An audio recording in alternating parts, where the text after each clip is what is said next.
रात्रीच बेत करून ठेवला होता की सकाळी इडल्या बनवायच्या. मग रात्री डाळ आणि तांदूळ वाटण करून असं भिजत ठेवलं आणि सकाळपर्यंत मस्त छान असं फर्मेंट झालं होतं. का आता गरमीचे दिवस आहेत.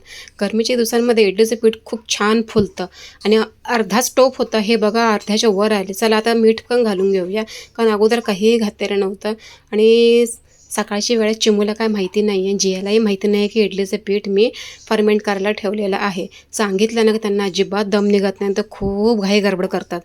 असं पटकन म्हटलं चला इडलीचं भांडं ठेवूया कुकरवर आणि नंतर वास गेला की चिमूला आपोआपच कळेल.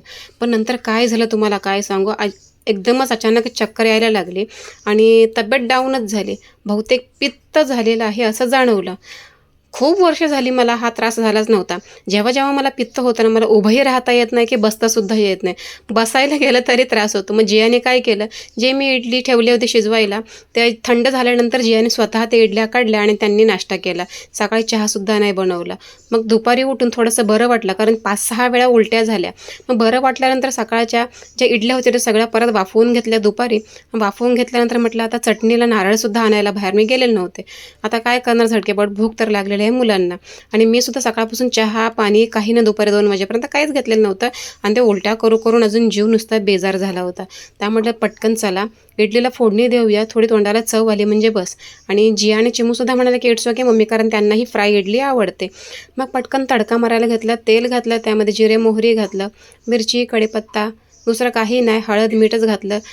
तिखट या सांबार मसाला वगैरे घालायला हवा होता, पण तो सुद्धा आता मी आणला नाही, कारण बाजूला दुकान आहे आणि मी काय जास्त घरामध्ये आणून ठेवत नाही, कारण घरात उंदरांचा लय सुळसुळाट आहे. ते छोटे छोटे उंदीर असतात ना, खूप जास्त आहे घरात. त्यामुळे घरात मी सामान शक्यतो मोजकं आणते आणि जे आणलेलं आहे ते वरती लादीवर ठेवून देते, म्हणजे वरती काय बारके उंदीर पोहोचत नाही.